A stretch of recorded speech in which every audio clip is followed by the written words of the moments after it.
I feel like America is going into like dark ages or something because people are dropping like fruit flies.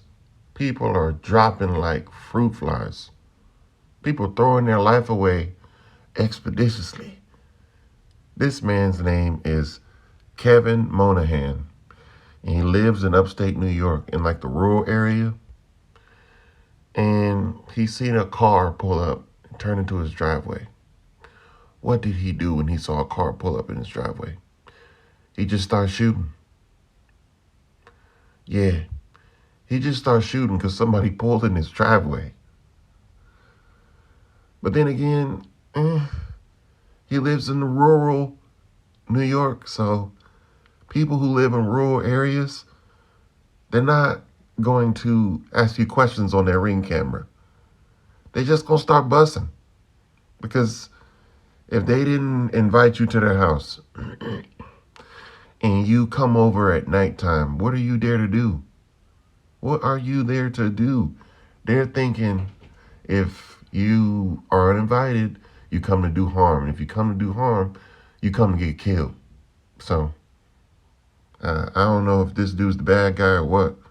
I know it's kind of senseless to shoot at somebody for pulling in your driveway, but when you live in the country, it's like, I'm not going to talk to you. I'm not going to play with you. I'm just going to shoot at you and hope the police understand. And that's what Kevin Monahan did. 65-year-old Kevin Monahan. That's what he did to 20-year-old Kaylin Gillis. He shot at her for pulling in his driveway. And she wasn't even driving. Her boyfriend was driving. Now you know he got guilt in his heart for the rest of his life.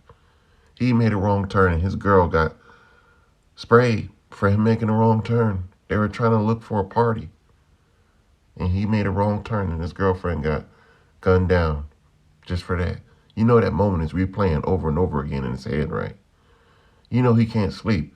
Every time he closes his eyes, he see that bullet enter his girlfriend and take her away because of his mistake. But was it his mistake or was it Kevin's mistake? We don't know because people who live in the rural areas, they're different. They're not like everybody else. They're satisfied with solitude, and they're not gonna talk to you. They're not gonna play with you, and they're not gonna let you victimize them. So maybe Kevin had been through something, and he had PTSD, and the PTSD just made him up and squeeze without no talking. We don't know. This happened 5 days ago, so we don't really know all the information.